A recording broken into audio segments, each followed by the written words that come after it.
Oh, right now, tonight, we're in the 50s here in Portland, and also a sign of the holidays up in the West Hills, Josh. Yeah, it's a sight that we typically see start to crop up in late November. Yay. There it is, the martini glass. A toast to the season. Yes, indeed, and usually kept up right around New Year's Day or so, but a for sure sign that the holiday season is quickly approaching. Right now, 53 degrees with dry skies, but mostly cloudy conditions, so maybe you're planning on doing some of your own holiday decorating as you move to the weekend. Just use extreme caution because many of those ladders will be on the wet side as rain is expected once again here across the Pacific Northwest as we work our way through the weekend. All right, a lot of activity happening out over the Pacific Ocean over the past several days. Storm number 2, the wet weather trend that we saw last night, early this morning, the winds earlier this afternoon, it's starting to clear its way out of here.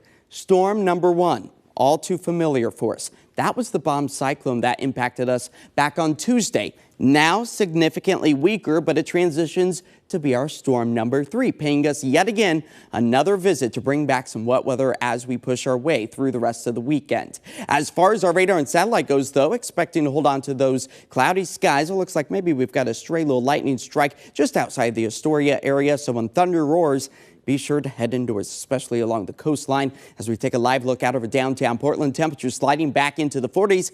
But you'll notice the wet weather, it does return as we approach the midnight hour. That's all because of these dueling low pressure systems, the Fujiwara effect. You can read more about that at KOIN.com, but that's basically them dancing around each other over the Pacific.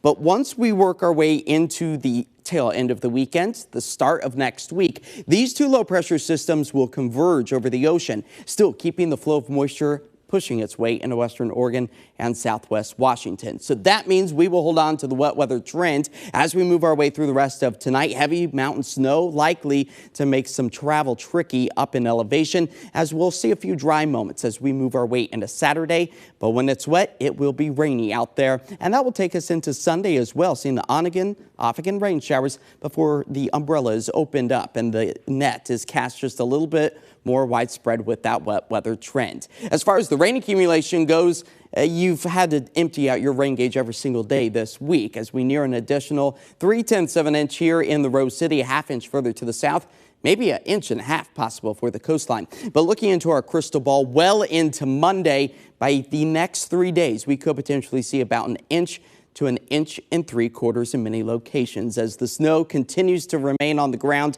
up in elevation as we sit at 31 degrees. Snow elevation levels hovering around 4,000 feet as we near about an additional foot of snow over those high mountain locations. Tonight here in the city, we fall to 45 degrees, an on-again, off-again rain shower likely, but the winds tapering back. Much of the same tomorrow with highs into the low 50s as we see the return of the wet weather. Hey, Wednesday, likely a travel day for many folks, nearing about 50 degrees by the afternoon.